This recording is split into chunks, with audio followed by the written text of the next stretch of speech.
Aló, aló. Buenos días. Gracias a los asistentes. En nombre del Consejo Nacional de las Artes y la Cultura en Cinematografía, CENAC, y en nombre de Proimágenes Colombia, de la Universidad Jorge Tadeo Lozano, muchas gracias por su asistencia. A la gente que está viéndonos desde internet. Pues nada, vamos a arrancar como con la primera charla. Voy a presentar brevemente a las personas que están en la mesa para dar inicio al evento. Comenzando por la extrema izquierda, está… sí, no implica, no es ningún… no es ninguna implicación, sí. Beatriz Novaro, que es pues coordinadora del curso de guión en el CCC, en el Centro de Capacitación Cinematográfica, guionista, literata y también poeta. A su lado está Natalia Smirnov, directora y guionista del largometraje Rompecabezas. A su lado está Andrés Burgos, director y guionista de la película Sofía y el Terco. Pablo Eckhart, director del máster del guión audiovisual de la Universidad de Navarra, y moderando está Susana Ortiz, coordinadora académica de la maestría de escrituras creativas de la Universidad Nacional de Colombia y también libretista y guionista. Entonces, pues nada, de nuevo muchas gracias a todos los que nos estén viendo y a las personas aquí presentes en la sala, y damos abierta la sesión.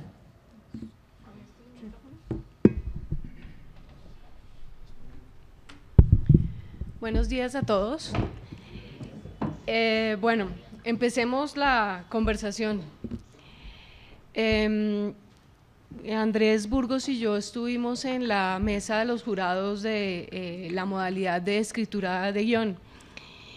Y en medio de algunas, no eran discusiones porque realmente fue bastante amigable todo el proceso, pero había como dos posturas frente a este tema de escribir y dirigir, es decir, que un mismo autor escriba el guión y a la vez dirija la película. Pues son posturas distintas en el sentido que hay quienes opinan que se puede lograr llevar a buen término la película si quien la está escribiendo es el que la va a dirigir. La otra postura es que se deben mantener los roles para que seamos una industria cinematográfica, deberían existir los roles definidos, y en este sentido un guionista debería dedicarse en cuerpo y espíritu a escribir, mientras el director se debería dedicar en cuerpo y espíritu a dirigir. Entonces están como estas posturas. Y pues traslado esta misma polémica aquí, empezando con una pregunta para todo el panel de panelistas, pues, si hay alguna ventaja o desventaja, o ambas, para un autor al escribir su guión y a la vez dirigirlo. Entonces, pues podríamos empezar nuevamente por la extrema izquierda. ¿Cómo lo ve Beatriz Novaro en este sentido? Si existe o no, si se puede hablar o no de ventajas o desventajas en este sentido. Pues yo creo que más que ventajas o desventajas, yo creo que hay distintas características, ¿no? Me parece que el cine, su característica principal es el ser un género omnívoro, ¿no? Yo digo que es como vampiro, como que devora de todos lados, ¿no? Hay cine mucho más cerca de la pintura, cine más cercano de lo literario, cine más cercano a la música, ¿no? Entonces, justamente por eso se dice que es la suma de las 7 artes o no sé qué, pero en realidad no es la suma, ¿no? Sino que en cada producto específico se puede ver una raíz distinta, una preponderancia distinta de alguna de las artes, o realmente una suma proporcionada, o sea, hay cualquier posibilidad. Y creo que en ese sentido también hay cualquier posibilidad de dónde surge y de cómo surge. Y yo creo que para cada una de las posibilidades habría, digamos, que hacer como una, pues que hubiera algún estudio, ¿no? Donde se dijeran cuáles son los peligros de trabajar guionista y director, o los peligros de trabajar solo, o los peligros de trabajar entre tres, porque cada forma es distinta, pero bueno, ahí tienen ustedes a Casablanca, que fueron 8 guionistas, y luego tienen otras donde el director dirige, actúa, edita.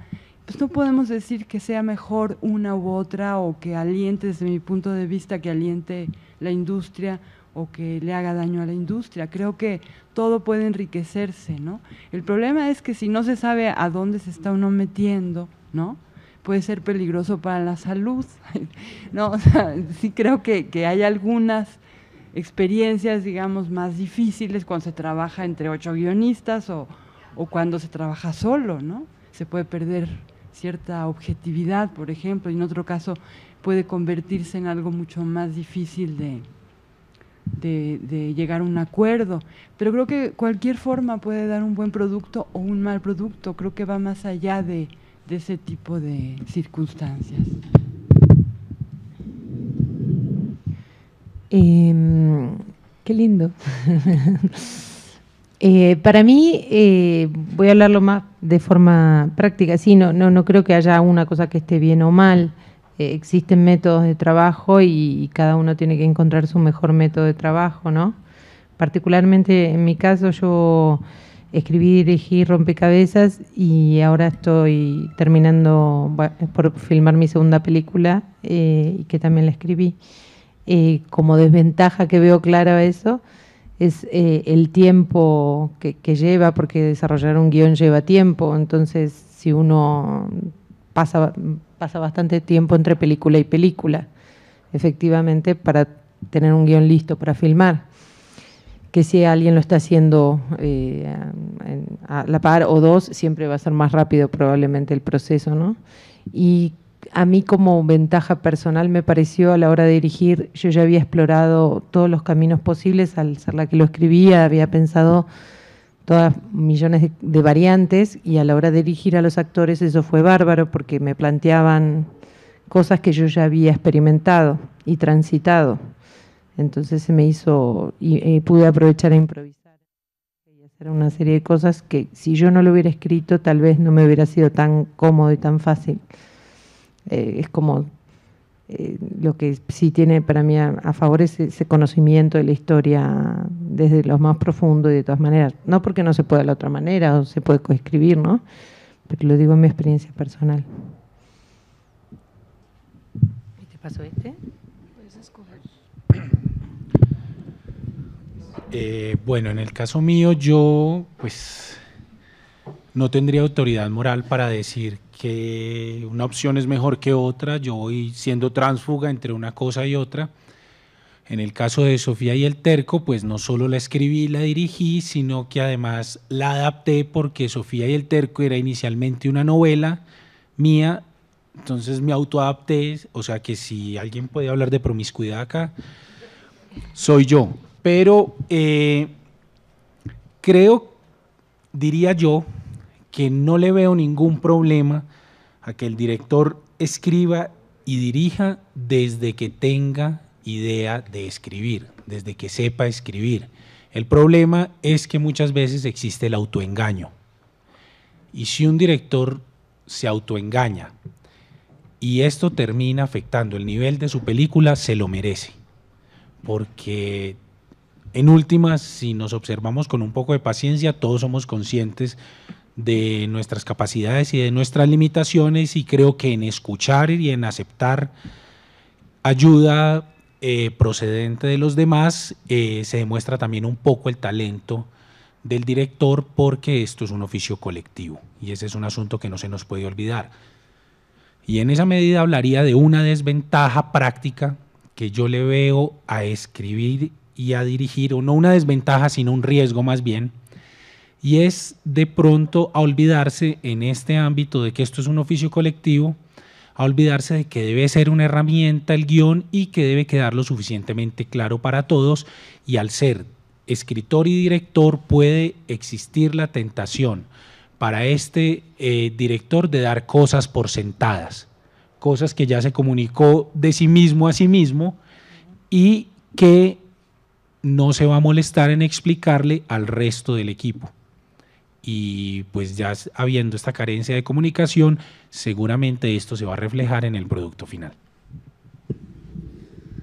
Yo estoy de acuerdo con lo que se ha dicho aquí. Y yo en principio soy partidario también de huir de esas posturas maximalistas, ¿no?, entre lo que hay que hacer o lo que no hay que hacer, porque pienso que la experiencia demuestra que todas las posibilidades son igualmente válidas, ¿no?, o no válidas, ¿no? O sea, creo que podemos encontrar ejemplos de películas en las que han sido escritas por guionistas, dirigidas por otros directores, que son buenas y que son malas, y lo mismo con películas que han sido escritas y dirigidas por una misma persona, con lo cual yo tiendo a huir de esas posturas, digamos, enfrentadas o rígidas, ¿no? Y en cuanto a ventajas y desventajas de dirigir y escribir, pues hombre, está claro que una ventaja clara para el director es que tiene un mayor control creativo sobre todo el proceso de la película, y que tiene la posibilidad de enriquecer la propuesta que se le hace desde guión, ¿no? Y el guionista, yo creo que los guionistas tienen una ventaja también importante, y por eso yo conozco muchos guionistas que realmente no tienen ninguna intención de dirigir, ¿no? Pero no les interesa nada pasarse un tiempo en el rodaje, en la producción, y ellos lo que quieren es tener tiempo para escribir, y por tanto lo que valoran muy positivamente es el tiempo, ¿no? Es tener tiempo para escribir, que es lo que realmente les gusta, ¿no? Y esa ventaja, pues, del guionista de ser, pues, en primer lugar el fundador, el creador de esa historia de ficción, que después, sabiendo que, y yo creo que esto los guionistas que tienen experiencia profesional lo asumen con naturalidad, que eso es una propuesta que tú haces que en principio va a ser enriquecida por el director, ¿no? Pasemos a otra pregunta entonces, y podríamos continuar contigo, Pablo. Esta pregunta sería para Pablo y también para Beatriz, que ambos están en el área propiamente de la enseñanza, de la escritura de guiones. ¿Cuáles han visto ustedes que pueden ser los errores más comunes de los jóvenes talentos, de los nuevos escritores que están escribiendo su guión, pero a la vez aspiran a dirigir su película? ¿Cuáles pueden ser aquellos errores más comunes entre ellos? Continuemos contigo, Pablo. Perfecto. Seguro que Andrés y Natalia igual también pueden aportar algo, claro, también desde sí, su propia experiencia, ¿no? Yo creo que quizá el defecto fundamental que podemos encontrar en estos aspirantes a guionistas o a director, mejor dicho, ¿no?, que escriben sus guiones, puede ser que tiendan a hacer énfasis en lo que es la escritura en imágenes, ¿no?, que es un aspecto fundamental del guión, pero yo creo que no hay que olvidar tampoco que el guión, al menos en el 90% de las películas que vemos, ¿no?, tanto las de circuito comercial como las de buena parte del circuito de autor, son películas también que el guión es también escritura dramática, o sea, no solo escritura en imágenes, sino que también es escritura dramática, ¿no? Y por tanto, escritura dramática es una herramienta que el guionista tiene que dominar. Aquí enlazo con lo que decía Andrés antes, ¿no? El director tiene que saber también cuáles son sus competencias y cuáles son sus habilidades y sus capacidades, ¿no? Hay un problema muchas veces, esto por ejemplo sucede en España, donde parece que hay una cierta prejuicio de que si el director no es guionista también, no es autor de verdad, ¿no? Y esto no es cierto, ¿no?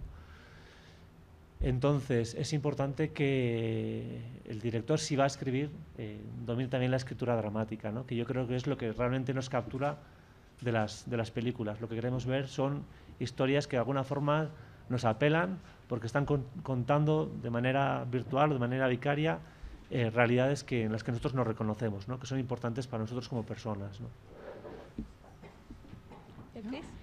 Sí, básicamente yo lo que me he topado es con dos como tendencias un poco en la misma línea de lo que dice Pablo, que son que no, digamos, me voy a meter también contra mi propia sangre, porque creo que también hay problemas de malentendidos cuando los guionistas escriben cine, ¿no?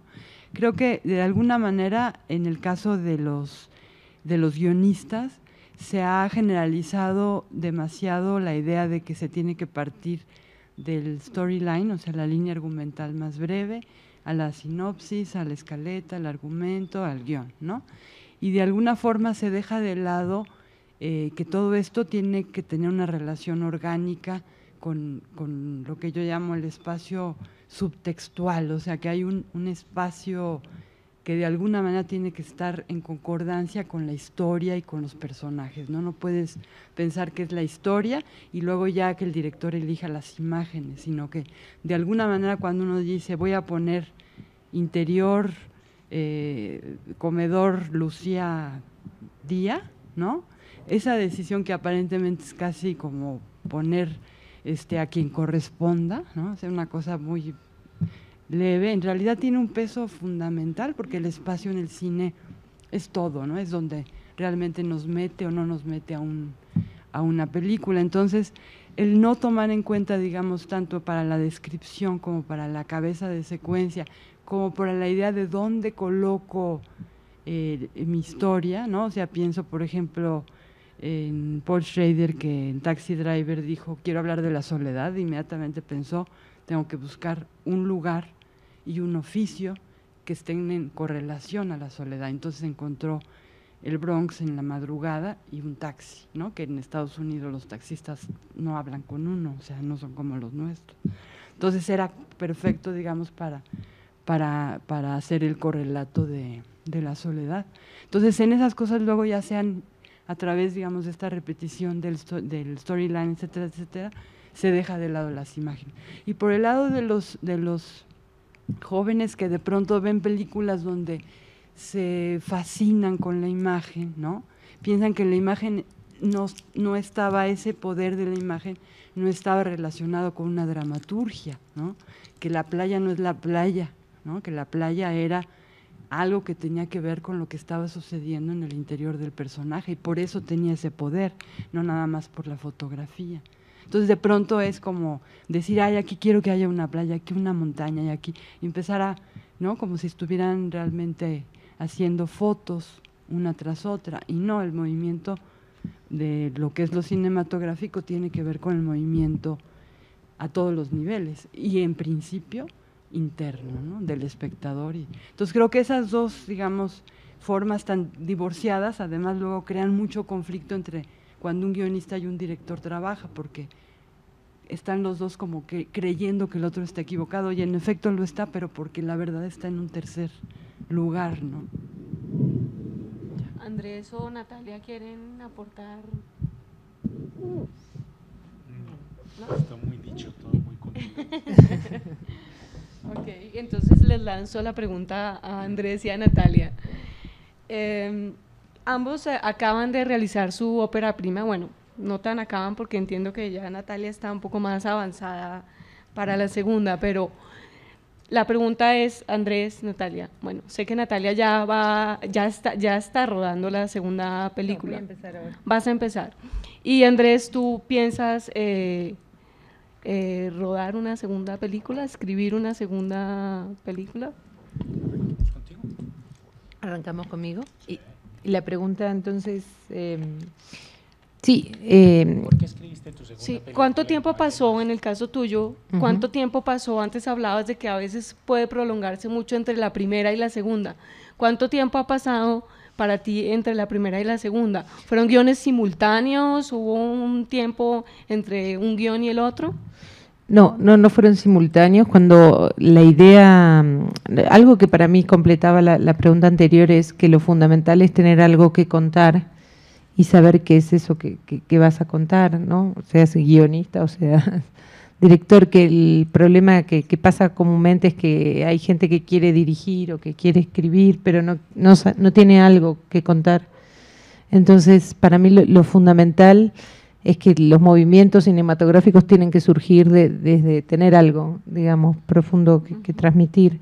A mí en particular tengo un proceso donde hasta que no agote a eso que tengo que contar no me sale nada más casi. Entonces ahora pasó 3 años y medio más o menos del tiempo entre que yo filmé Rompecabezas y en el que voy a filmar El Cerrajero, y quería hacerlo como más rápido de alguna manera porque pasa mucho tiempo entre película y película. Pero fue el proceso necesario. La idea del Cerrajero me surgió como 2 meses antes de empezar a filmar Rompecabezas, y recién la pude empezar a escribir 6 meses más tarde más o menos de haber terminado Rompecabezas, pero ahí viene un periodo que es muy molesto, que es de festivales y viajar y qué sé yo, y no es un periodo concentrado para escribir, sino todo lo contrario. Entonces realmente me llevó más tiempo llegar al guión después de eso, y pensé en algún momento en un co-guionista o en algo. Me costaba, no podía en esta, por lo menos, que sea un guión de otro, ¿no? Ya tenía como qué quería contar. Pero sí tengo un círculo de gente que me ayuda, el que lee, un amigo de Martín Salinas, un escritor y amigo de Beatriz. Entonces yo voy escribiendo versiones y le doy a este grupo que también me dan sus versiones y yo también le doy devoluciones, y así armamos como una cosa conjunta sin que sea formal, ¿no? No económica, ¿no? De amistad. Okay. Andrés. Pues en el caso en que, bueno, yo escribí y dirigí mi primera película, en el caso en que llegara a existir una segunda, probablemente no la escribiría yo. No porque no me tenga confianza, no porque no tenga historias, sino porque uno, apegándome a lo que dice Natalia, lo más probable sería que me tomara mucho tiempo volver de nuevo al set, porque si bien tengo ideas en este momento, están en una etapa pues muy germinal y tendría que pasar un muy buen tiempo amasándola, reescribiéndola, dándole forma, y de ahí a todo el otro proceso, y teniendo en cuenta pues que nosotros también llevamos unos procesos lentos cinematográficos acá, pues tal vez no me alcanzaría la vida. Entonces pues en esa medida sí, yo creo que sería un guión de alguien cercano. También tengo mi grupo de amigos, de gente de confianza, y pues no sé, a veces las historias lo buscan a uno, así vengan desde adentro o vengan desde afuera, y creo que pues eso serviría para puntualizar que también es importante a veces, aunque uno esté montado en un trabajo individual de escritura, tener círculos de confianza, círculos de personas en las que uno cree, ya sea para recibir feedback, para recibir comentarios, que ya luego uno decide si toma o no toma, pero que pueden llegar a enriquecer la película, y que en últimas uno se va a llevar el crédito por esos comentarios y por esas ayudas que le hicieron terceros.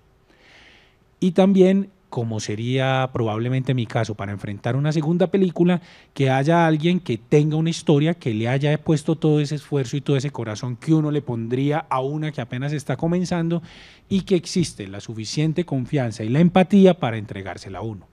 Y pues yo en ese caso creería que si me topo con una historia con la que yo sienta una empatía, con la que yo sienta que perfectamente podría haber hecho esa historia, o si no podría, me habría gustado hacerla, la adoptaría.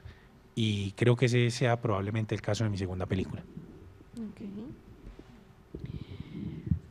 Ya introducíamos un poco este tema de separar roles entre el director y el guionista.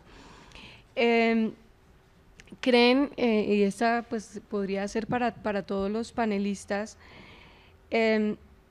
si existe algún tipo de riesgo para el guionista director al escribir su guión, que se separe un poco de la dramaturgia y llene su guión de acotaciones técnicas, dejando el guión un poco desprovisto de su dramaturgia propia, de las indicaciones necesarias para el productor y el resto del equipo técnico, y que de pronto estos vicios de casi que convertir su guión en un guión técnico genere problemas igual en la producción. ¿Creen que puede existir algo de esto? ¿Al que quiera responder? Dale, Natalia. Bueno, en realidad no me parece que tanto por las acotaciones. El problema es si las acotaciones están tapando falta de dramaturgia, justamente, ¿no? No creo que podría impedirle que existen ese tipo de notas, porque al contrario pueden ayudar en los desgloses de producción y demás. El problema es si no falta la esencia de la historia, ¿no? Como tal. Si no veo por qué. Bueno, es un estilo, ¿no? Yo trabajé mucho tiempo de asistente de dirección también, y me han tocado guiones que tenían anotaciones y todo. A mí no es lo que más me agrada leyendo, me molesta, pero me desconcentra de la historia y me entorpece la lectura, que es algo que a mí particularmente me gustan los guiones, que los puedo leer rápido y atrapada por la historia y no entorpecida porque hay un traveling que no sé qué, que si me tengo que poner a pensar que es un traveling, cómo es esa imagen y qué sé yo, me detienen. Pero entiendo que también esa es una primera instancia, y en cambio cuando tengo que hacer, o tenía que hacer, ahora no trabajo más, pero cuando tenía que hacer un plan de filmación, eso también me ayudaba. O sea, yo no lo haría, y solo lo hago en el caso que es algo muy particular, alguna cosa en particular, pero si no intento no ponerlo. Y me agradan más los guiones que no lo tienen, pero está perfecto también si no, si lo tienen. Sí, yo no tengo lío en que lo haga quien quiera. A mí los guiones con acotaciones técnicas me dan una neura impresionante. Creería yo más uno de los riesgos que siento, y no sé si es necesariamente en escribir y dirigir como un solo rol enfocado en una misma persona, pero yo creo que uno de los riesgos más grandes que se comete, y en general es a partir de cuando uno quiere dirigir, es el afán de rodar, el afán de tener filmografía, de tener una película. Y sucede mucho cuando uno está pues recién graduado de la escuela de cine y está en sus 20s y siente como que ya es hora, y empieza a decir, pero es que Amenábar había hecho ya a los 26, ya tenía tesis, y mencionan a Orson Welles. Y creo que en este afán de dirigir se olvida que también a veces el hecho de narrar historias está directamente ligado a la maduración personal. Y entonces, pues, ese afán de dirigir también lleva a la falsa idea de que contar una historia es simplemente hacerle el desglose en planos, sin fijarse el por qué esos desgloses o esas decisiones técnicas están íntimamente ligadas, como dijo Beatriz, a la historia. Y creo que hay historias para las que uno solamente está preparado para contar después de haber convivido o mucho con ellas, o de que la vida le dé vueltas que lo llevan a resolver situaciones particulares de la historia. Y entonces esto ligado al asunto del guión, pues es que creería yo que estos giros que nos da la vida o que nos da la convivencia con las historias terminan retratados finalmente es en el guión literario, no que luego no se hagan, pero si no quedan plasmados en el guión literario, se necesita en realidad pues bastante suerte y bastante talento para que luego en el afán de un set queden resueltos decidiendo si se pone la cámara acá o si se pone la cámara acá, sin tener muy claro el porqué de eso. Entonces pues también en ese sentido, mi invitación sería a que pues los de ustedes que les están quemando las manos por hacer una película, sea como sea, se pregunten, se cuestionen y piensen si este es el momento. Si este es el momento, adelante. Si no, tranquilos. Y se los digo de una manera personal porque yo me tardé un poco más de 10 años en volver a hacer cine. y tenía una angustia, digamos, clara, porque cuando yo me gradué, yo soy graduado de la Escuela de Cuba, en mi cátedra, en la cátedra de dirección éramos 5, y ya todos habían hecho un largometraje, yo no había hecho ninguno, incluso había algunos que habían hecho 2, estaban empezando su tercero, y pues la sensación de estarse comparando de todas formas está ahí rondándolo a uno como un fantasma, de ser tal vez el fracaso de la generación. Finalmente llegó el momento, tenía la historia para contarla en el momento, y puedo decir que sé que esta historia que conté no la habría podido contar 8 años antes, y que tal vez habrá muchos directores que se apresuraron a rodar, como sucede con muchos escritores que se apresuran a publicar, y que luego más adelante habrían querido que ese primer hijo, pues tal vez haber esperado un poco o que no existiera. No es un llamado a que renuncien, sino a que se cuestionen y a que se pregunten si es el momento adecuado, y eso se va a ver muy reflejado en el papel, y pueden darse cuenta de ello también desde sus acotaciones y desde sus diálogos. ¿Pablo? Bueno, creo que poco más se puede decir, ¿no? O sea, que estoy de acuerdo. Nosotros desde la escuela pues siempre insistimos, ¿no?, en la diferencia entre guión técnico y guión literario, y por tanto en que este tipo de acotaciones técnicas pues corresponden al guión técnico, ¿no? Pero bueno, estoy de acuerdo con Andrés, con Natalia, ¿no? Eso no es lo más importante. Lo importante es que hay una historia que contar, ¿no? Y bueno, y de hecho podemos retratarnos al Hollywood de los años 20 y 30, cuando los guiones eran guiones técnicos a la vez, ¿no? El escritor hacía el guión técnico también, ¿no? Y no pasaba nada, ¿no? O sea, que no me parece que sea lo más preocupante, pese a esa necesidad de distinguir entre una cosa y la otra, ¿no? Y luego también creo que el guionista puede sugerir, puede apuntar líneas de cómo tiene que realizarse ese guión, ¿no? La propia escritura, ¿no? Si uno está diciendo Amalia se toca la ceja y porque está a punto de llorar, pues entonces ya estás sugiriendo casi un primer plano, ¿no? Con lo cual, sin hacer acotaciones técnicas, también tienes la capacidad de dar una sugerencia al director para cómo hay que rodar esa situación. Una última cosita que puede sonar a perogrullada, pero a veces se nos olvida, y es que una buena historia y unos personajes atrapantes pueden llegar a crear en el espectador cierta alcahuetería frente a las carencias de la puesta en escena. Si no tienen una historia buena, si no tienen unos personajes lo suficientemente atrapantes, todo lo que venga después pueden tener todo el presupuesto del mundo, pero habrá muchas posibilidades de que se queden parafernalia. Entonces, pues tengan en cuenta que un paso a la vez. Los avances técnicos están ahí, la tecnología se nos viene cada vez más, pero la gente sigue yendo al cine para ver historias de gente, para ver historias cercanas y para verse identificado.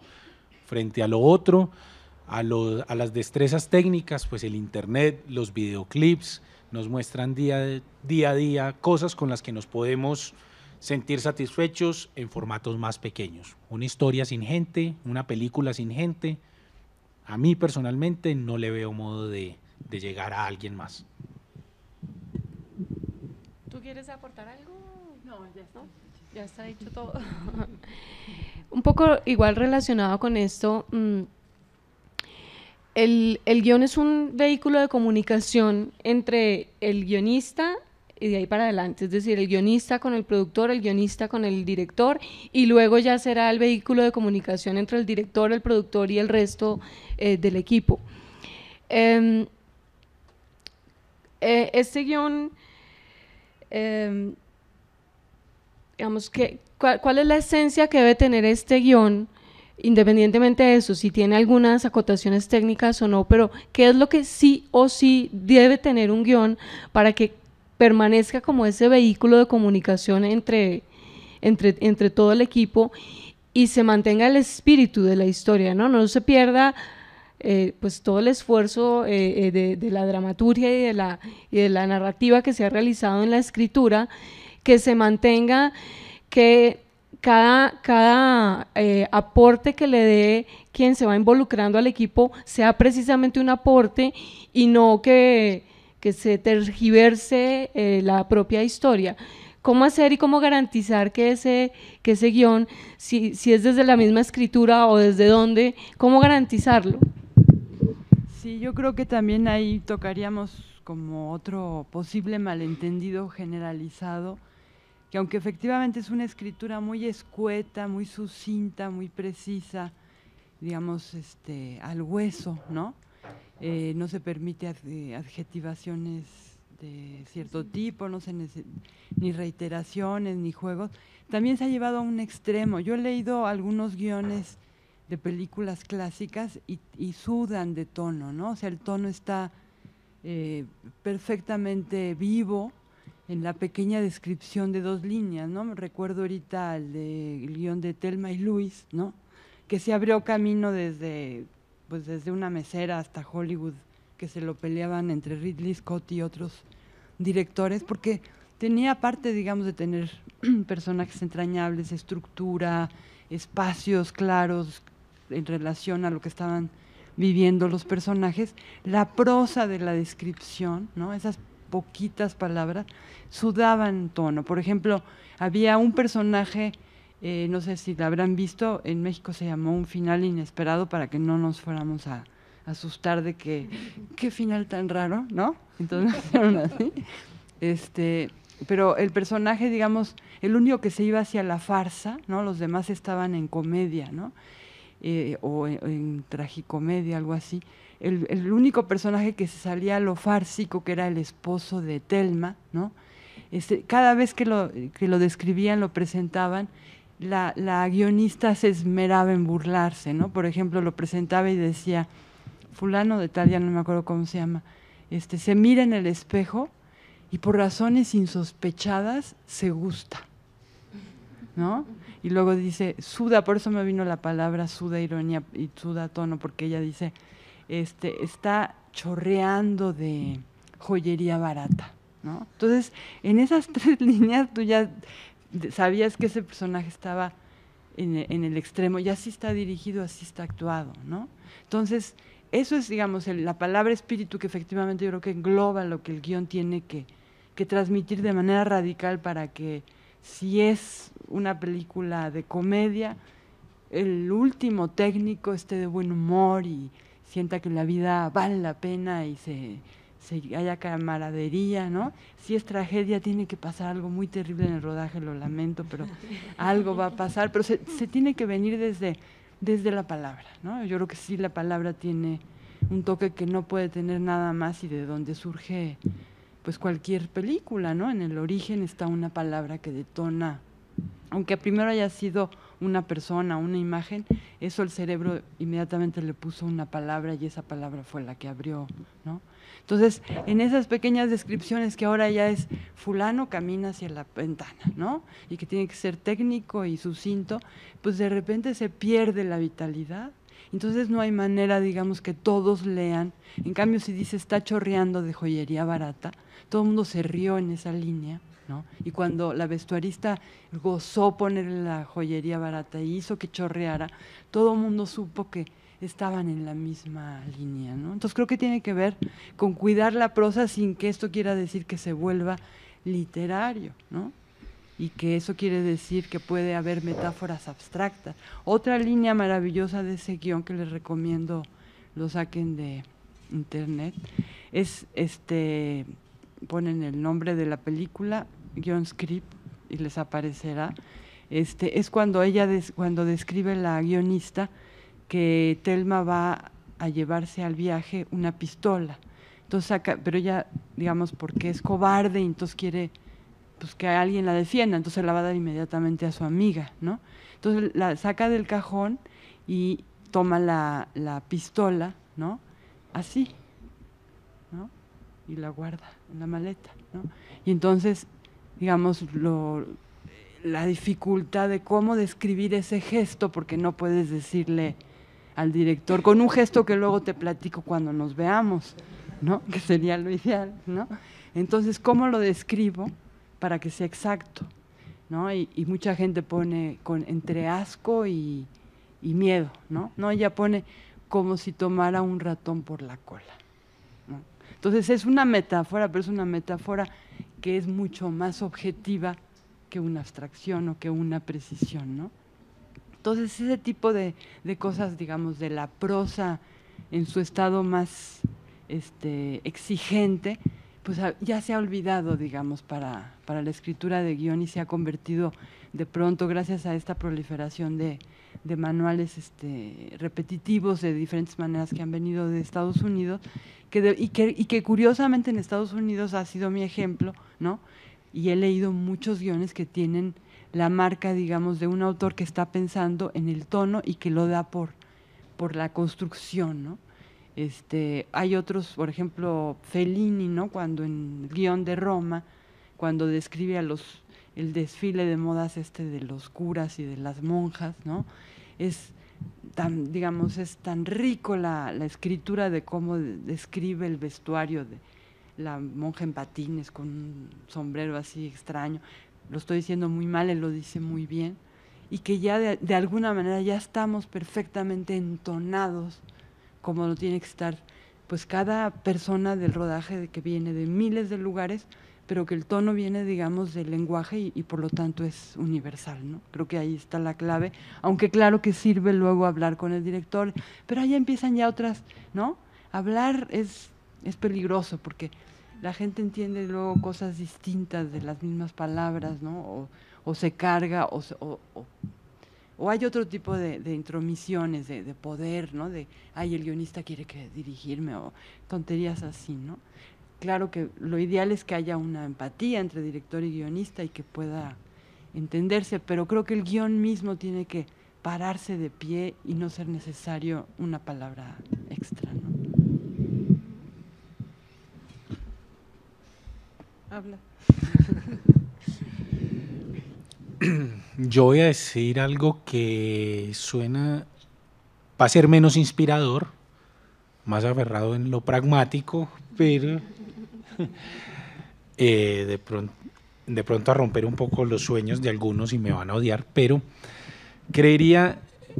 les voy a dar como una idea que yo tengo de cómo un guionista se puede ganar prestigio ante el equipo de rodaje, así no se vean nunca. Claro, por supuesto, con una buena historia, con unos buenos personajes, pero de otro modo en el que uno se da cuenta si está frente a un escritor con experiencia o un escritor novato, es que un escritor con experiencia, consciente o inconscientemente, también piensa como productor un poco. Y no solo por lo que decía Beatriz, el hecho de poner una escena interior día, interior noche, hacerla en el exterior, la diferencia que esto puede marcar, sino también porque al ser un guión una herramienta que debe explicarle mucho, que está una herramienta que apunta a que todo el mundo entienda la historia, a que todo el mundo en el equipo de rodaje, también es una herramienta que va a estar sometida a continuo escrutinio, que una vez que sale de las manos del guionista va a empezar a tener que responder preguntas como ¿por qué y cómo? Y sobre todo el cómo. El por qué se lo preguntan, pues digamos, los técnicos más interesados y que leen un poco más allá. Hay muchos que simplemente quieren respuestas a un cómo. Y el cómo se hacen las cosas o cómo se llegan a las situaciones también se puede expresar, incluso desde el lenguaje meramente, incluso si lo quieren literario, se pueden estar dando respuestas claras desde la insinuación, como hablábamos ahora de la insinuación, para algunos posibles planos, para algunas posiciones de cámara. También el cómo resolver ciertas situaciones se puede dar desde la escenificación de la historia. ¿Y qué sucede? Que esto, pues, digamos, a muchos puede romper la idea de la magia de la escritura y decir me están castrando, me están cortando las alas, pero yo les diría en compensación que en la medida en que un guionista con su habilidad y con su sutileza, sepa responder cómo, se va a enfrentar menos a unas interpretaciones más libres de esos cómo de parte del director o del equipo de rodaje. Entonces, tener cierta conciencia del camino que va a llevar el guión en adelante, e incluso sin sacrificar los compromisos artísticos o con la historia que tenga uno mismo como escritor. Si uno desde ese momento le está haciendo la vida más fácil a quienes van a recibir ese guión, pues uno tiene un prestigio ahí implícito, que eso, digamos, es lo de menos, pero lo otro, esto se puede traducir en control de la historia. Control sutil, control no presente, pero control al fin y al cabo. Sí, bueno, un apunte sobre lo que, andando un poco en lo que decía Beatriz, ¿no? Yo estoy de acuerdo con ella en que a veces, pues bueno, estamos tendiendo por esa forma de escribir los guiones que llegan desde Estados Unidos, ¿no? Que son efectivamente muy centrados específicamente en la acción y que a veces resultan un poco fríos, ¿no? O muy fríos, ¿no? Pueden resultarlo, y que efectivamente a veces una pizca de literatura pues puede ayudar a generar un tono, a crear una atmósfera, a transmitir mejor una idea. Creo que eso es cierto, ¿no? Y creo que eso que además ayuda al director a comprender lo que el guionista tiene en la cabeza, y también puede ayudar pues a la directora de arte o a otros oficios que forman parte del rodaje, ¿no? Pero al mismo tiempo creo que hay que tener en cuenta que eso tiene también que hay que tener también cuidado, ¿no? Con los excesos literarios, ¿no? Pues que hay que tener en cuenta que estamos hablando de lenguajes distintos también, ¿no? Y que en la literatura caben cosas que no caben en el lenguaje audiovisual, ¿no? Es decir, pues tú a veces no tienes forma de entrar, por ejemplo, en los o es más difícil, ¿no? Entrar en los pensamientos de los personajes. Es decir, tienes que tener en cuenta que los espectadores van a entender a partir de las acciones que tú muestres, ¿no? Y que a partir de esas acciones van a tener que deducir qué está pasando dentro de los estados de ánimo, dentro de la cabeza de los personajes, ¿no? Y a veces también puede que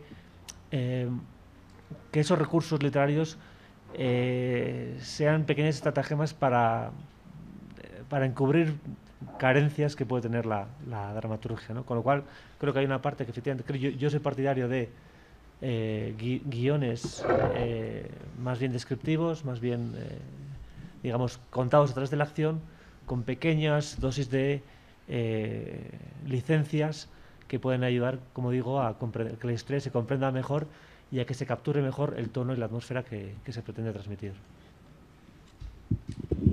Sí, en eso solo quiero agregar, a veces hay ciertas acciones que son trampas, que no son acciones que se pueden representar cinematográficamente.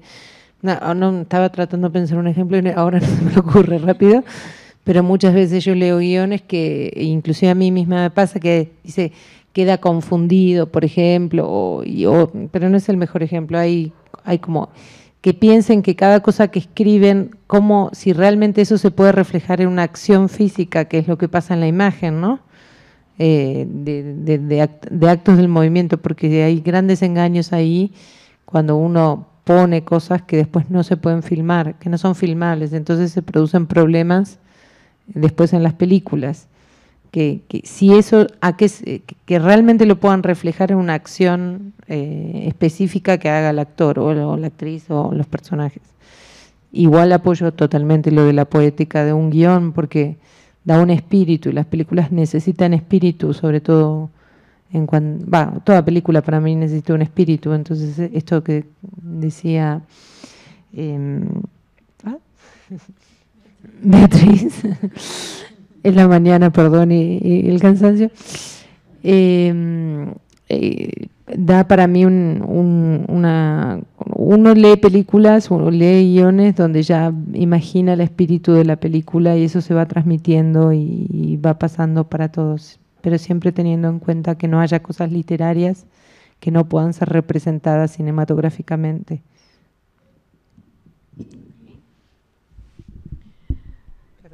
Bueno, una última pregunta para los panelistas desde aquí y luego abrimos la posibilidad de que ustedes hagan preguntas. Bueno, yo soy profesora de guión, tanto en el pregrado como en el posgrado, así que esta pregunta tiene veneno. y es un poco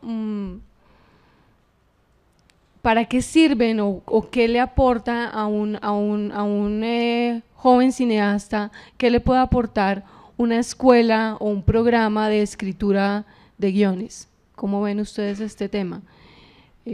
No sé si quieras tú empezar, Pablo. Sí, bueno, yo también doy clases en un máster de guión y bueno, es algo en lo que creo, ¿no?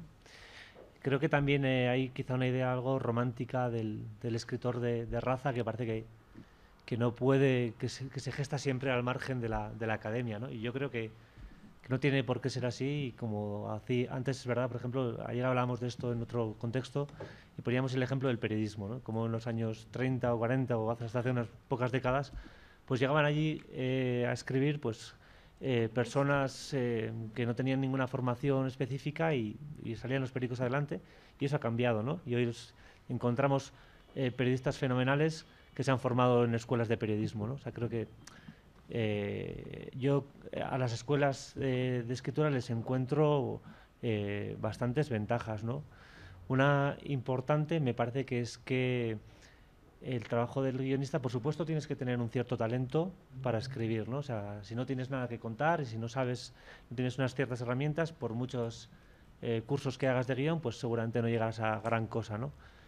Pero si tienes ese cierto talento, yo creo que una escuela de guión te puede ayudar mucho a una cosa fundamental, que es el ejercicio, que es el hábito, ¿no? Que es el trabajo constante. Creo que es el guionista tiene que trabajar con la imaginación y tiene que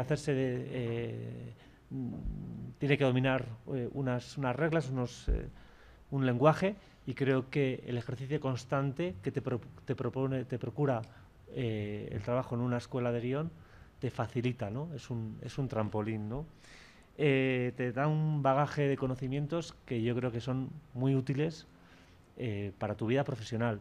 Y luego, por lo menos así funcionan las cosas en España, y esto ya es un poco más pragmático, pero creo que es un mundo también, son mundos pequeños donde muchas veces los encargos pues llegan por redes profesionales, ¿no? Por contactos, pues porque conoces a una persona que sabes que trabaja bien, con la que empatizas, y los másteres o las escuelas de guión te dan esa posibilidad de realizar estos contactos que en la industria, no nos vamos a engañar, por lo menos en España son muy importantes.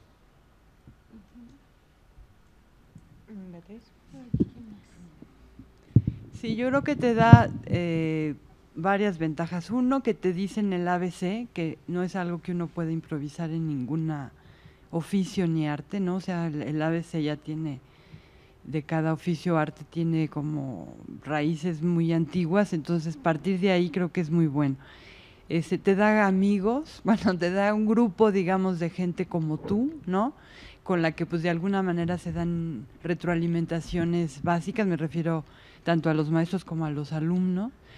Efectivamente las relaciones son básicas porque de alguna manera el cine es tan como muégano, como un puño, o sea, como que la gente está como viviendo como un pueblito, ¿no? Como que viven en un pueblito, entonces solamente entre ellos se llaman y se construyen cosas, entonces hay que tener relaciones interiores, ¿no? Y por otro lado, bueno, la práctica, ¿no? Porque la vida es tan dispersa, ¿no?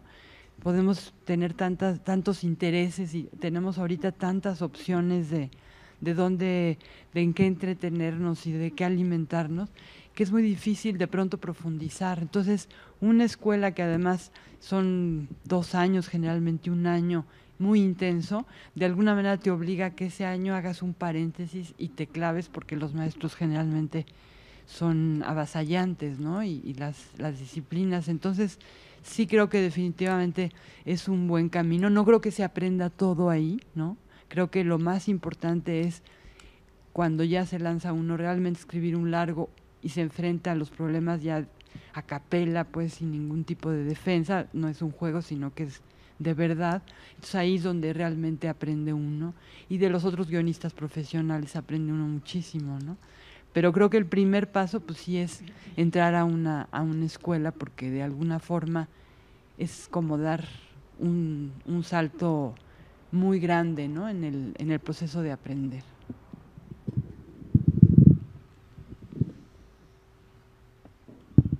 O sea, siempre que se estudie va a servir para mucho, ¿no? Todo el conocimiento inspira y todo lo que te van a aportar inspira. Yo no estudié en escuela de guión, sino en escuela de dirección cinematográfica, y después trabajé mucho tiempo haciendo películas de ayudante de dirección, casting y asistente de dirección, y lo que eso, ambas son complementos. Cuando ves en la práctica cómo se llevan a hacer cosas, obviamente ayuda mucho a aprender en lo fáctico, ¿no? Pero obviamente una base estructural y más si deben tener mucha base en dramaturgia, ¿no? Las específicas es todo, en realidad es todo en el cine, ¿no? Pero, perdón, te interrumpo, Natalia. En la escuela donde estudiaste cine, Sí. ¿qué tan fuerte era la formación en guión? Bueno, justamente ahí tuve a Martín Salinas de profesor de guión, que fue mi primer profesor de guión, y ese fue un año muy bueno. Al siguiente año no había una materia de guión por año, ¿no? Y no era tan... Nosotros entonces le pedimos a Martín con un grupo de 5 y hicimos un taller de guión concentrado los sábados a la mañana, un año, que es lo único que conseguimos, después no quiso hacerlo más. Pero fue muy bueno a su vez esto del taller, ¿no? Sospecho que las escuelas de guión tienen más la estructura de taller también, que es lo que no pasa en una escuela que estudias dirección de cine, que son 30, que no sé, como que todos se fija en escribir el corto para filmar más que en otra cosa, ¿no? En cambio, la estructura de taller, donde te vas más íntimamente devolviendo, es una de las cosas que a mí me parecen más ricas. Y después que la estructura se te va incorporando, vos no sabes cómo, pero va entrando en vos, y después, más allá de que desde chicos yo creo que tenemos la noción de estructura y siempre vimos relatos donde la estructura está, pero después empezar a aplicar y empezar a saber cómo funciona una estructura y qué hace, es súper útil, ¿no? Y leer otros guiones, ¿no? Me parece que leer guiones es fundamental también. Como el que de Telma, pero como también de conocido, ver en qué falla, en qué no, en qué el error en la práctica, ¿no?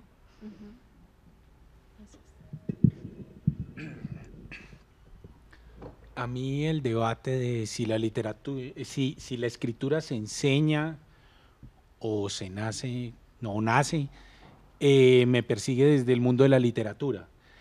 Y ha sido siempre como un círculo vicioso, un poco como el huevo y la gallina. Yo nunca me he decidido totalmente, es un tema recurrente en foros académicos, generalmente, un tema con el que probablemente vamos a poder seguir robando mucho tiempo en adelante, porque yo, o sea, nunca he encontrado como una respuesta definitiva en el campo de la literatura. Nunca me había enfrentado a la pregunta concreta en el campo de los guiones, y mi respuesta la tengo clarísima, es sí. Yo creo que en el campo de los guiones la enseñanza es definitiva. ¿Por qué? Porque si bien son necesarias unas aptitudes iniciales, tal cual dijo Pablo, en la escritura para pantalla, y esto lo engloba cualquier tipo de escritura para pantalla, cine, televisión o multimedia, hay unas herramientas que están ahí mucho más presentes, hay unas herramientas que están mucho más a la vista, a diferencia del mundo literario, y que no resultan tan deleznables, a las que no se les puede hacer el quite tan fácilmente como se les podría hacer en la literatura. Es decir, esas herramientas hay que sacarlas de algún lado para poder encajar dentro del universo de lenguaje que se tiene en esta forma de expresión. Entonces te las tienen que enseñar en alguna parte, el autodidactismo es una opción también, pero creo que una de las formas más efectivas es tener por lo menos a alguien que te enseñe algo, a un maestro. Creo que se puede enseñar, estructurar, pulir y encauzar a alguien hasta el punto de llevarlo a que sea capaz de contar una historia en un formato de guión cinematográfico.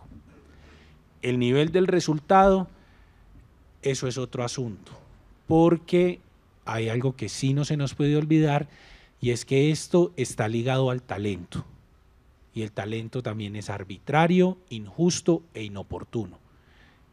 Así que espero que pues quienes se enfrenten a una enseñanza, pues que aprendan mucho de las herramientas, que aprendan las perspectivas, los derroteros, y que ojalá tengan mucho talento. Eso ya se nos sale de las manos al resto. Tengo la misma pregunta que a Natalia. En tu formación en Cuba, ¿qué tantas asignaturas o clases de guión tenías? Durante mi tiempo allá pasó una cosa muy loca, y era que en la escuela siempre hubo cátedra de guión, y uno se presentaba de acuerdo a lo que, pues a su vocación, a lo que quisiera hacer, en lo que quisiera especializarse. Nosotros teníamos un año de polivalencia, un año donde uno se pasaba por todas las áreas, y en un segundo año donde se especializaba. Cuando yo entré a la escuela solo llegaron 2 personas de guión, y por un asunto administrativo terminaron eliminando la cátedra de guión y a estas personas ubicándolas en cátedras diferentes, y la cátedra de guión la unieron con la cátedra de dirección, y pues digamos que fue provechoso para los directores tener un mayor contacto con el guión, pero no fue lo suficiente.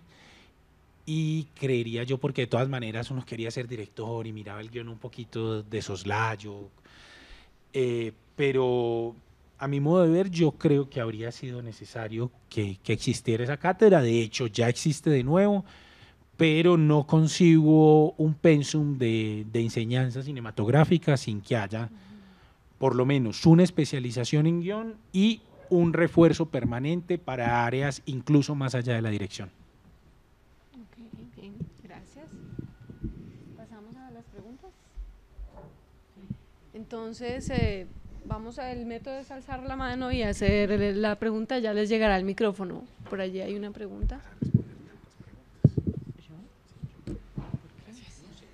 Bueno, buenos días. Bueno, mi pregunta va un poco como a lo que hablaban antes de la formación de guión, de todos estos manuales que a veces son un poco repetitivos, y me gustaría como escuchar de parte de ustedes como qué consejos, o sea, qué lecturas recomiendan, porque a veces uno como en el afán de aprender lo que hace es como meter la imaginación en unos estándares, no sé. Entonces sí me gustaría como escuchar sí, qué lecturas recomiendan, o qué tan beneficioso puede ser aprender de estos manuales. ¿Quién se lanza? Lo contesto brevemente yo y después los más especialistas te van a decir desde mi experiencia nada más como de estudiante en su momento. A mí me sirvió mucho tener un profesor guía que yo no creo en los manuales como tales ni sigo, tiene sus cosas buenas y obviamente está bueno leer todo, pero no quedar atado a algo, ¿no? En eso tener un buen profesor que te guíe y te filtre y te sepa aconsejar qué leer y qué no, y por ahí es capítulos, por ahí es de cada libro algo en particular que está muy, muy bien narrado y junta toda una información y un bagaje que a todo eso vos lo vas a tener que procesar y darle la herramienta para que te sirva, ¿no? Si el manual fuera verdad, todas las películas serían iguales y ¿para qué hacemos cine, no? O sea, la gracia es encontrar las propias formas narrativas. También me tocó una vez una cosa re linda, estaba en Berlín yo y había un africano que estaba diciendo que le molestaba mucho que los europeos vinieran a decir cómo tenían que narrar los africanos, porque la narración de cuentos y demás ahí era diferente. Entonces me parece que algo interesante que también tenemos como autores latinoamericanos que seguir desarrollando es nuestras formas y no solo modelos extranjeros, sino incorporar nuevos elementos que sean particulares nuestros de nuestro tipo de narración. Y bueno, eso no está en los manuales.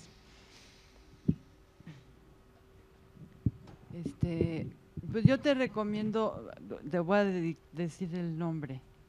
Uno que es, nada más me sé su apellido, Vanoye, que es Vanoye, que es un recuento de se llama Modelos de Guión y Guiones Modelos. Entonces es un recorrido por distintas formas con ejemplos de películas que pues, se pueden conseguir ahora ya por internet, ¿no?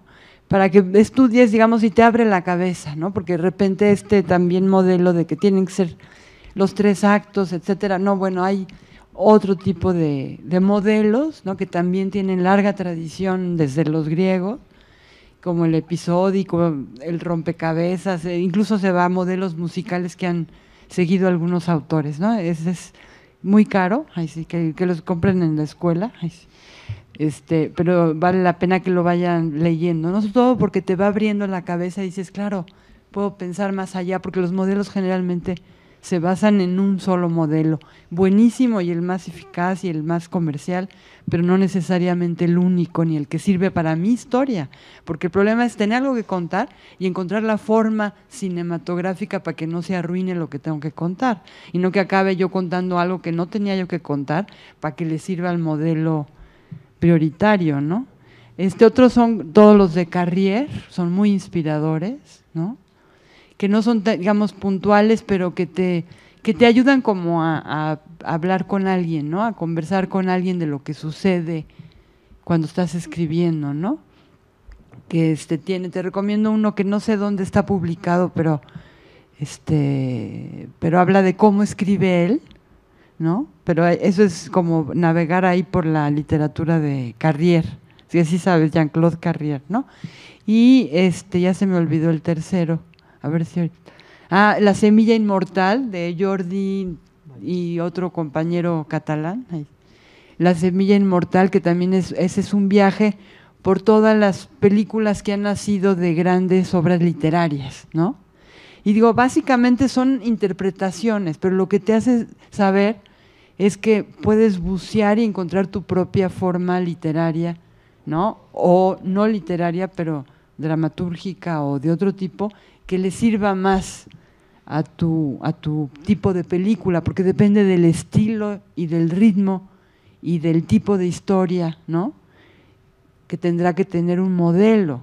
Entonces estas te abren un panorama y de repente dices, claro, el de rompecabezas me puede servir mejor, ¿no? Y sin embargo, yo rescato de los manuales que de pronto te dan claves muy precisas, por ejemplo, de cuántos tipos de elipsis hay, ¿no? Que no nada más es paso de tiempo y ya, sino paso de tiempo con sonido, o paso de tiempo con música, o paso de tiempo con dramaturgia, o paso de tiempo con imagen, ¿no? Te ponen pequeños ejemplos que luego es a donde se atora el guión, no en la estructura, no en la prosa, no en el personaje, sino en las transiciones entre una secuencia y otra, ¿no? Y eso sí lo abordan los manuales de manera muy concreta, ¿no? Entonces, creo que si le buscas, digamos, a este conjunto de literatura y dices, ¿para qué me sirve en cuanto a lo que yo quiero contar? Pero lo que es básico es que tú tengas claro de que antes, digamos, de dejarte influir por nadie, lo que quieres contar. Y decir eso lo guardo en un nicho, ese es intocable. Y luego veo de todo lo demás, ¿qué le sirve a eso? Porque eso es lo único que, digamos, no puedes arriesgar. Yo estoy de acuerdo con lo que ha dicho Beatriz, los libros que ha dicho me parece que son muy buenos. Yo también soy muy fan de La Semilla Inmortal, me parece que es un libro fantástico para cualquier persona que se vaya a formar en el ámbito del cine, pero también en el ámbito de la literatura. Y estoy de acuerdo en el tema de los manuales, es un arma de doble filo, ¿no? Y yo creo que, sobre todo para la gente que está empezando, ¿no? Tienen ese peligro de que se conviertan en algo que te constriñe la escritura, ¿no? Llegas de repente, mi primer punto de giro está en la página 12 en lugar de en vez de la página 25 a 28, como dice Sid Field que tiene que estar y tal. Entonces, eso es peligroso, intentar seguir punto por punto lo que esos manuales te están proponiendo. Yo creo que es bueno leerlos, pero es bueno leerlos con una cierta distancia, ¿no? Y tomar las cosas que a uno le puedan servir. Yo creo que, como dice Beatriz, son buenos como herramienta de análisis de tu propio guión, ¿no? Aprender sobre todo no tanto como criterios para escritura, sino para analizarla, ¿no? Una vez que utilizarlos más a posteriori que como criterio de escritura a priori, ¿no? Y en cuanto a libros concretos, yo a los que ha señalado Beatriz, yo añadiría otros 3, que son uno, el de Ana Sanz Magallón, que se titula Cuéntalo bien, el sentido común aplicado a la narración de historias. Este es un librito que ahora mismo está agotado. Ana Sanz Magallón es una prestigiosa consultora de guión española, y ahora van a reeditar la segunda edición del libro en una editorial que se llama Plot. Y es un librito que se lee de 100 páginas, que se lee en una mañana y que está contado con mucha gracia, con mucho sentido del humor y con mucha lógica, porque esta chica es muy inteligente, donde realmente te explica por qué las reglas que funcionan en el guión no son arbitrarias, sino hay una sustentación, una razón de ser de la dramaturgia. Creo que es un libro muy enriquecedor para alguien que está empezando a escribir guión. Otro libro muy interesante es el de Antonio Sánchez de Escalonilla, esa estrategia de guión cinematográfico. Sí que es verdad que es un libro que está mucho más inspirado en las narrativas norteamericanas, pero también creo que es tan bueno o mejor que muchos de los manuales que tienen procedencia anglosajona para familiarizarte con el mundo de las estructuras y también un poco con el de los personajes. Y un tercero que recomiendo es el de Daniel Tubau, Las paradojas del guionista, donde básicamente lo que este escritor viene a decir, a mostrar, es cómo el mundo de guión está abierto a muchas excepciones, ¿no? Y cómo a todas las reglas se les puede dar la vuelta, ¿no? Creo que son tres libros que merece la pena leer. Hay una pregunta aquí desde la virtualidad. Julie Suárez pregunta: buenos días, ¿qué sugerencia tienen a la hora de redactar un tratamiento? También quisiera que hablaran sobre sus experiencias de desglosar un tratamiento para escribir sus guiones. Sobre el tratamiento, básicamente. No sé quién quiera lanzarse. ¿Cómo les fue con el tratamiento a Andrés y a Natalia? Horrible. No, me parece mejor que digan ellos. Lo mío es más intuitivo y demás. El tratamiento igual es como, puede ser antes o después, eso es como un método que no es necesariamente, a mí por ejemplo me es más fácil escribir el guión entero que hacer el tratamiento primero, pero es un método personal, o ir y venir, pero bueno. Pues yo lo que recomiendo es que platiquen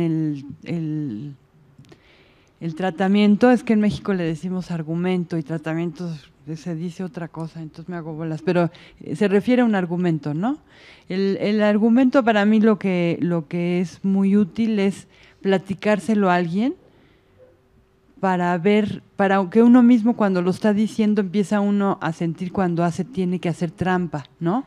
Porque de pronto la segunda parte ya no se conectó con la primera, ¿no? Y por ejemplo, cuando uno habla, uno dice, y por eso, ¿no? Y entonces, y luego, y esas pequeñas, no sé cómo se diga gramaticalmente, conjunciones, ¿no? Son las que nos dicen que están articuladas las partes de la historia, ¿no? Y en cambio cuando lo escribimos a veces no nos damos cuenta, nos enamoramos de lo que estamos escribiendo y no nos damos cuenta de que una cosa no está llevando a la otra, entonces no hay una fluidez. Y en cambio cuando uno ve la cara del interlocutor sí se da cuenta por su expresión que no está ligando, que ya se aburrió, o que le dice, ¿y eso qué tiene que ver?, ¿no? ¿Y el otro dónde quedó?, ¿no? O cuando uno dice, y para esto, ¿no? Que se le olvidó la subtrama, entonces dice, no, es que para esto faltaba decirte que. Entonces quiere decir que no tiene uno interiorizado cuando tiene que intervenir la subtrama, ¿no? Entonces la pone uno tardíamente. Entonces, platicando muchas veces uno puede regresar, siempre y cuando que el escucha sea mudo, que no vaya a intervenir, que nada más sirva de expresión. Por eso alguien que sea muy amigo de nosotros y que acepte, digamos, no intervenir, no decir, no, mejor a menos de que sea alguien interesante y que realmente puede enriquecerlo, ¿no? Pero creo que eso sirve, digamos, porque leído lo vuelve uno a leer y lo vuelve a... y es uno absolutamente cómplice de lo que ya bajó a papel, ¿no? Ya no lo ve, ya se volvió así como su otro yo, y entonces ya no es crítico, o es absolutamente hipercrítico y quiere uno tacharlo todo. Entonces es bueno, digamos, porque de alguna manera vuelve a tener la riqueza de los narradores orales, que en realidad son los que realmente sabían narrar porque sabían interesar al otro, ¿no? Es lo que podría yo decir. Esperen, yo tengo algo frente al tratamiento y es, en mi experiencia personal, en Sofía y el Terco no me enfrenté al tratamiento, pero me tuve que enfrentar a Beatriz, que fue muy querida y fue muy alcahueta conmigo, entonces pues no, digamos, no fue un mayor sufrimiento, y en el proceso de la película el tratamiento nunca estuvo como carta de presentación para que la película fuera aceptada o no en un paso posterior. Pero a raíz de mi experiencia como jurado ahora en el premio de guión, que nos enfrentábamos a tratamientos, sí hay algo que discutimos entre los jurados y que de una vez les doy el consejo, porque en este caso el tratamiento pues es el papel, es el examen con el que ustedes se van a enfrentar inicialmente a la evaluación del jurado. Y mi principal consejo sería: no se pongan a inventar. Eso es una herramienta también, y en el momento en que se lo están enviando a un desconocido es una herramienta para una transmisión de información clara. No se pongan a hacer quiebres de estructuras innecesarios, no los narren en primera persona, no hagan una narración coral en primera persona, limítense a contar la historia, contarla con sabor o contarla descriptivamente, como bien les salga, pero asegúrense de que lo que ustedes intentan transmitir de la manera más clara y vívida posible llegue allá, sin artificios, porque esto lo va a leer un montón de gente ocupada, un montón de gente que tiene que leer unos bultos de este tamaño, con 50 proyectos, una caja gigantesca, y es probable que si los empiezan a llenar de artificios y de florituras, lo que creen sea tal vez una recordación, pero una recordación en el sentido menos favorable para ustedes. Entonces, como dice Beatriz, cuenten la historia, echen el cuento, así, simple, que si la historia tiene los elementos que se requieren para conmover y para ser elegida, ahí se van a notar.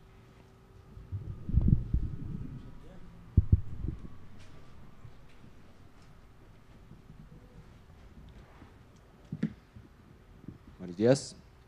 Bueno, me preguntaba en tanto a dirección, porque lo que me pasa a mí es, digamos, cuando leo una idea o tengo una idea, como que llega todo a mi cabeza, en tanto de dirección de arte, fotografía, actores, pero a la hora de hacer la propuesta de dirección, que es como lo más importante porque es como el conector entre el equipo y el director, como que no se me ocurre o sea, como que con qué empezar para empezar a explicar acerca de cómo va a ser mi estilo a la hora de hacer el cortometraje, largometraje, mediometraje.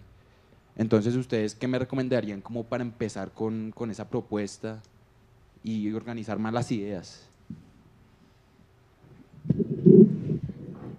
Las propuestas del director siempre son lo más variadas que hay diferentes estilos y cada uno... Se supone que lo que vos vas a transmitir es tu visión de la película. Entonces lo que yo te recomiendo es que pienses a ver qué es lo más importante para mí, sea un corto, sea lo que sea, transmitir acá y empezar con eso.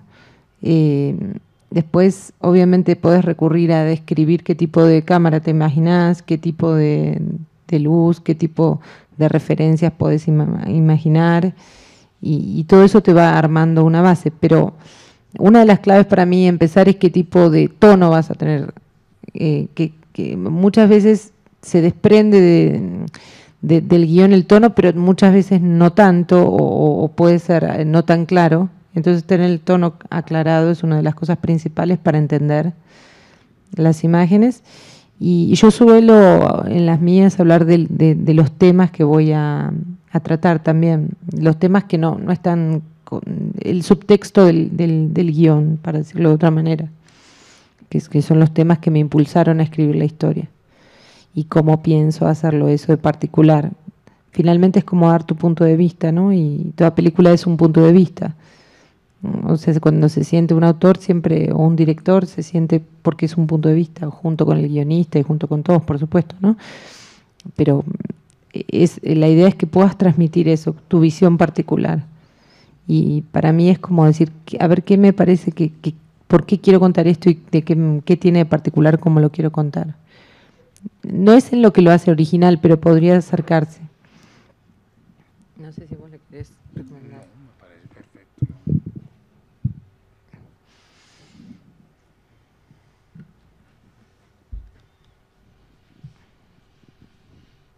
Buenos días.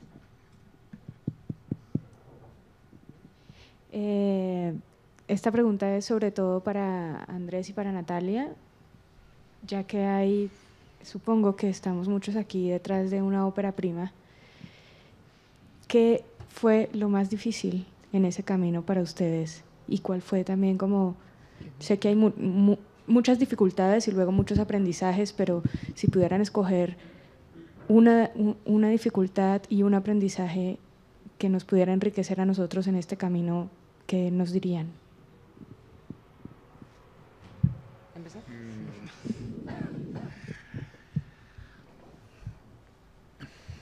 Dificultades. Todas. El billete, siempre el billete. Existen dificultades ontológicas.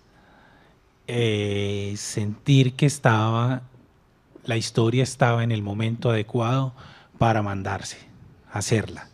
Y ser consciente de que en un momento ya se había ido como era, que hay que soltarla, que ya quedó, que tiene que caminar y que pues haya quedado bien o malo con el nivel de satisfacción o insatisfacción que uno tenga, hay que dejarla ya atrás.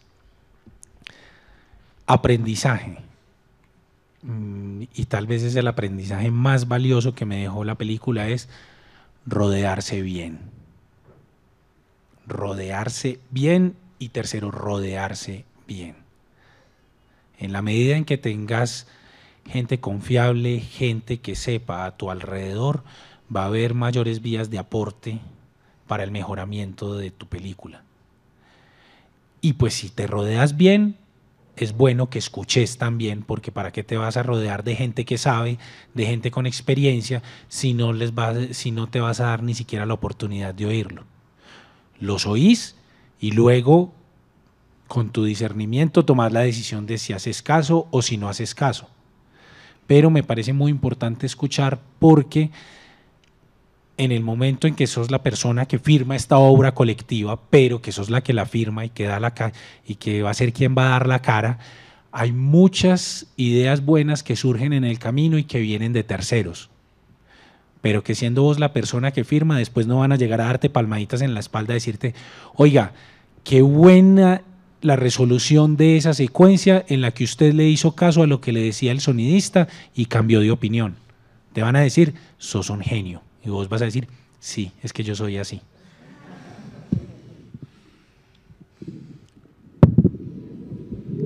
Sí, totalmente de acuerdo con todo esto que dice él. El trabajo del cine es un trabajo de equipo. De hecho, yo me formé con eso, siendo equipo, así que más que nadie lo creo, y después uno se luce y viene acá a hablar como uno solo cuando muchas ideas fueron de otros. Pero sí es claro que uno tiene que tener lo más clara posible su visión y experimentar con el guión, leerlo muchísimo y tenerlo muy claro para que cuando vengan estas sugerencias, va a haber, si tú te rodeas de equipo muy bueno, van a haber muchas muy buenas y otras que no tanto y que te cambiarían del camino. Entonces, saber discernir es tan importante como saber escuchar y guiarte por lo más profundo. Obviamente, yo he incorporado, por ejemplo, en Rompecabezas muchísimas cosas del equipo tenía la misma experiencia que yo, así que sin duda hay un montón de cosas que me dieron ellos, pero hay otras que si yo hubiera hecho caso, se hubiera ido para otro lado totalmente diferente. Entonces es importante tener clara tu visión y creer en ella como en nada, a tu estómago, siempre a tu estómago, que es como para mí el instinto que te indica la guía que no te vas a perder. Siempre que te guíes por el estómago, ahí está. Y después como problemas vas a tener problemas siempre, pero no va a llegar un momento ideal para hacer la película, yo creo. Va a haber un momento en que es posible y que para hacerla posible, sobre todo en las óperas primas, y a mí me está pasando en El Cerrajero también, mi segunda película, tengo que renunciar a cosas y reducirla para poder hacerla. Si tengo la posibilidad de hacerla, aunque sea con mucho menos de lo que yo esperaba, yo creo que si está todo maduro, vale la pena hacerla, porque esperar el momento ideal es algo que no llega, o no conozco a gente que le llegue el momento ideal, es el momento posible. Y bueno, esto sin adelantarse, ¿no? Porque lo que dijo Andrés varias veces es muy claro, no hay que apresurarse.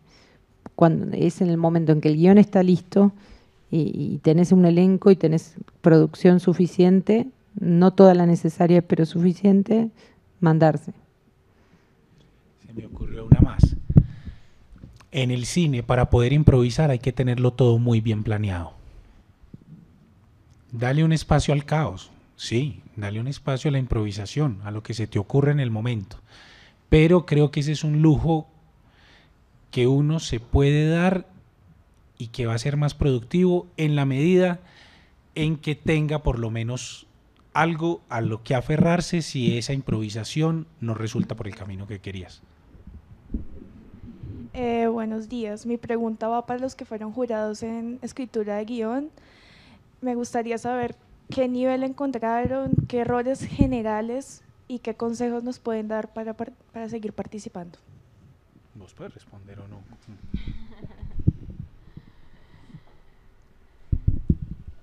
A ver, en la modalidad de escritura de guión se presentaron poco más de 300 guiones. Cada dupla de evaluadores tenía que leerse 50 guiones, alrededor de 50 guiones. Bueno, no eran guiones realmente, eran tratamientos. Encontramos de todo. Una gran mayoría de los proyectos que tuvimos que leer no estaban siquiera en condiciones de presentarse a la convocatoria. Justamente por lo mismo que decían antes también, a veces se apresuran a sacar la idea a la luz cuando la idea aún no está ni siquiera bien iluminada. Así que primero hay que construir muy bien la historia antes de presentarla a cualquier convocatoria. Seguramente muchas de las que se presentaron podrán tener una nueva oportunidad si le siguen trabajando y la maduran mucho más, porque muchísimas estaban muy inmaduras. Eso en cuanto a la calidad. No sé qué otra duda tienes. ¿Errores? Bueno, ya lo decía un poco Andrés, encontramos algunos escritos en primera persona. Cuando uno escribe para cine, hay dos condiciones imperantes. Una es el tiempo verbal presente, que sí o sí tienes que escribir en tiempo verbal presente. La razón de esto es porque una película pasa ante tus ojos, cada escena va pasando en tiempo real presente. Por tanto, se debe escribir en presente. Y la segunda condición es que se debe escribir en tercera persona.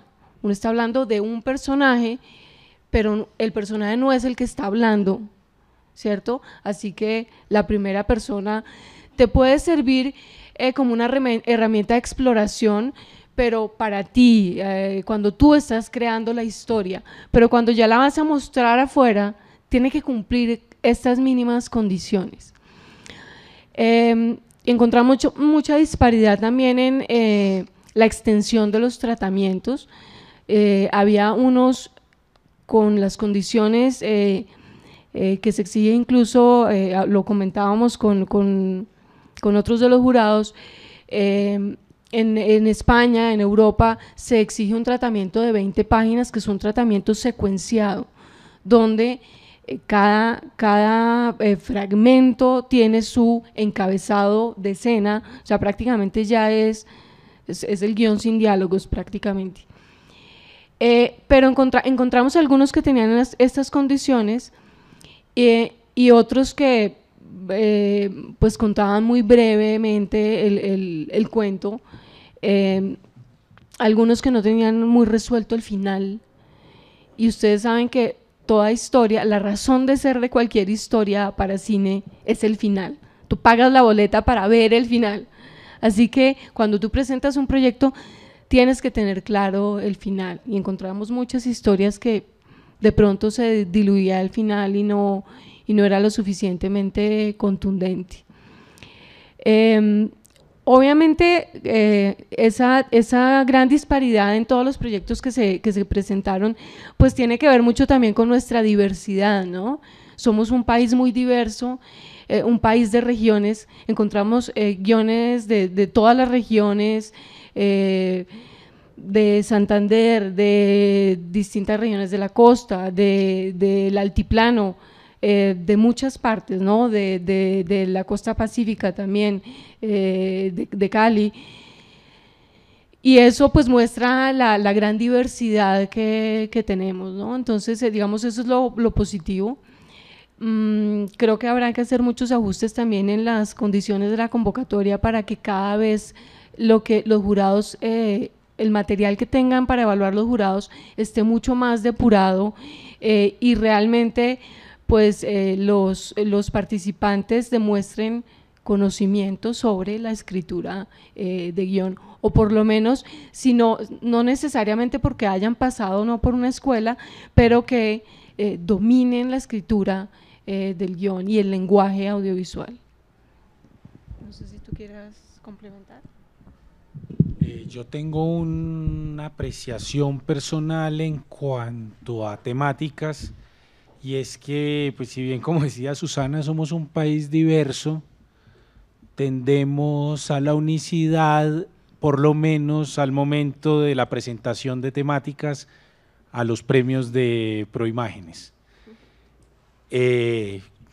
No será sorpresa para ninguno que los temas que predominan son los de nuestra realidad coyuntural, una realidad que se va transformando lustro tras lustro, pero que digamos se mantiene un interés particular en temas coyunturales.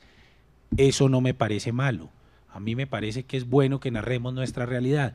Solo quiero hacerlos conscientes que de todas maneras en un proceso de selección, quien se monta en la onda imperante, pues se tiene que enfrentar a ser comparado, y cuando varios guiones o varios proyectos o varias historias tocan el mismo tema, inevitablemente, aunque uno intente no hacerlo, termina comparando, porque es mucho más difícil que el proyecto de ustedes, si hay muchos que van por el mismo lado, se individualice.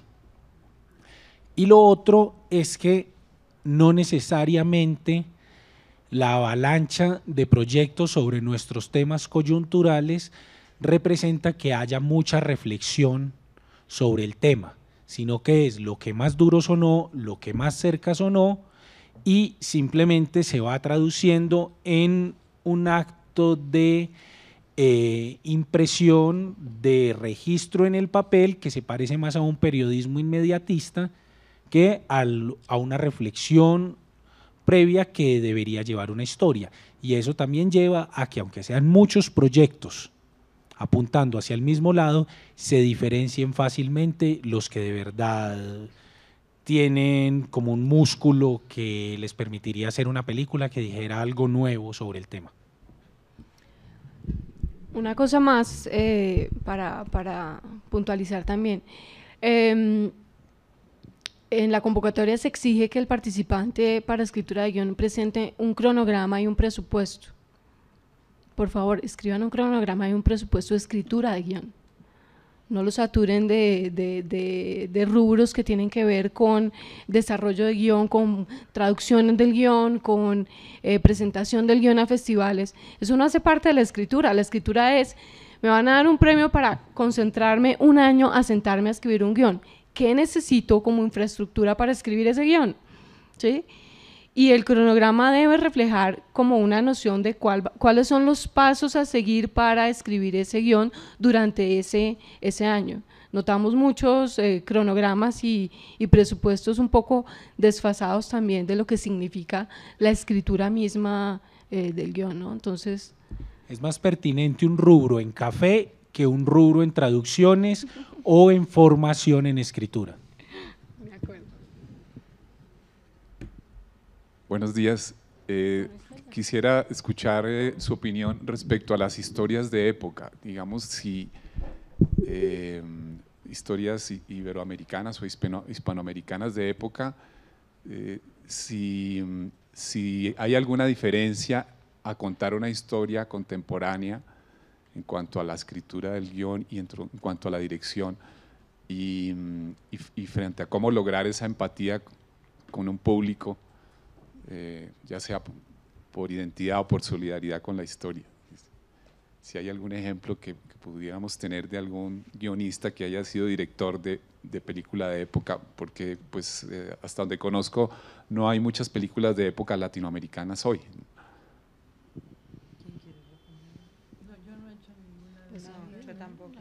Bueno, yo nada más, digamos, lo que siento que es, bueno, ¿por qué no hay muchas? Por cuestiones económicas, ¿no? Porque en el cine, digamos, la dermis de las cosas, ¿no? Es muy evidente, o sea, tú inmediatamente sospechas que ese tapiz es de la abuelita del director, o sea, que realmente no se siente que está realmente reflejando una época, y como sí tenemos como puntos de comparación de grandes películas, tampoco muy recientes, pero muy buenas de época de Europa y de Estados Unidos, pues de alguna manera salen perjudicadas las películas latinoamericanas que no tienen ese tipo de presupuestos, ¿no? Entonces ese es un riesgo, se tiene que hacer de una manera muy inteligente para sacarle partido a esa pobreza de recursos en historias de época. Es posible, pero hay que pensarle mucho y ver muchos modelos que lo hayan hecho, que ahorita no se me ocurre ninguno, si no te lo diría. Y la otra es el diálogo, ¿no? Porque las novelas de época, digamos, que nos transmiten algunas épocas, ni siquiera las que se escribieron, por ejemplo, si vas a hacer una película del 19, tú lees la novela y tampoco están los diálogos como eran en la época, porque de alguna manera estaba la escritura, ¿no?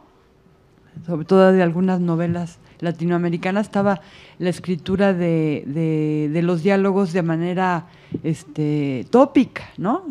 Que hacen que tampoco te sirvan.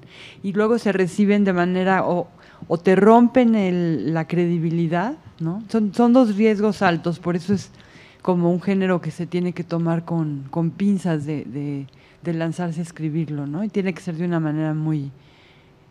La única cosa que yo te puedo sugerir concreta es que escribas como hablas, los personajes escriban naturalmente, pero que luego rasures las palabras que fueron inventadas a posteriori, ¿no? Hagas un rastreo diccionario para ver cuáles palabras nacieron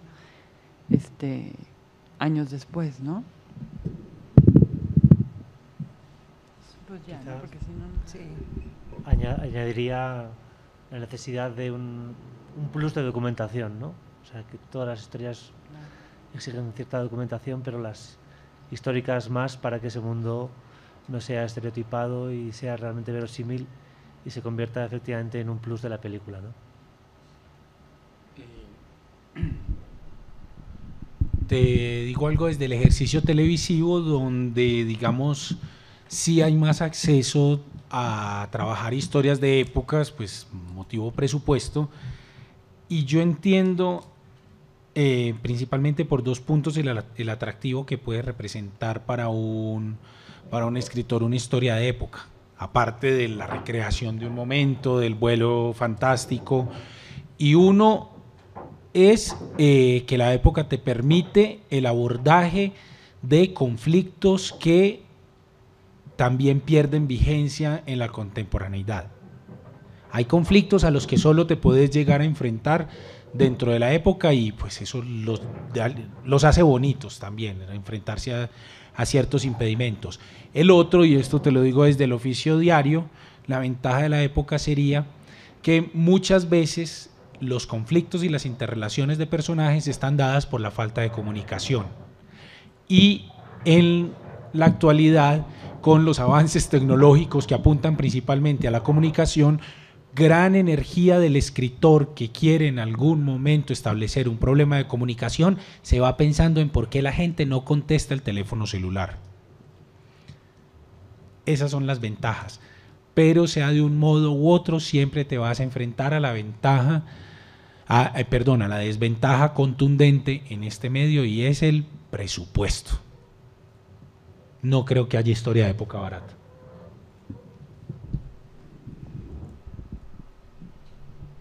Bueno, con esta pregunta ya concluimos este conversatorio. Le agradezco a Beatriz, a Natalia, a Andrés y a Pablo por haber compartido con ustedes pues este rato, y ya entonces sigue con ustedes Santiago, que les dará la información sobre el siguiente conversatorio. Bueno, pues nada, muchas gracias. Bueno, un aplauso para nuestros invitados.